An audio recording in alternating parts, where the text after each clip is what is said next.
আজি এই ভিডিঅ'টোৰ জৰিয়তে কণী আৰু বেঙেনা কেনেকৈ পকৰি বনাব লাগে সেইটো দেখাম। যিসকললৈকে মোৰ চেনেলটো ছাবস্ক্ৰাইব কৰা নাই সেইসকললৈকে মোৰ চেনেলটো ছাবস্ক্ৰাইব কৰি ল'ব আৰু লাইক কমেণ্ট কৰিবলৈ নাপাহৰিব।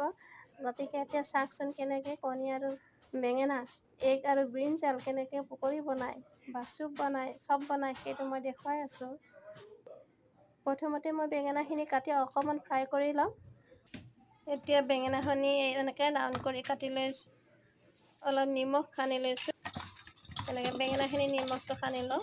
এতিয়া বেঙেনাখিনি অকণমান ফ্ৰাই কৰি লোৱা যাওক। এতিয়া বেঙেনাখিনি সিজিবৰ কাৰণে 5 মিনিট এনেকৈ ঢাকনিটো দি দিছোঁ।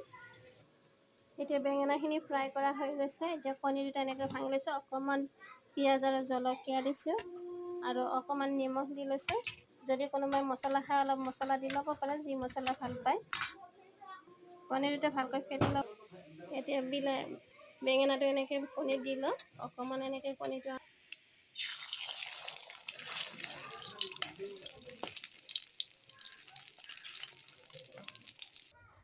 এতিয়া সুন্দৰভাৱে পকৰি তৈয়াৰ হৈ গ'ল। ইয়াত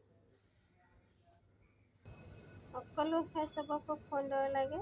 আজিলৈ ইমানতে, বাই বাই।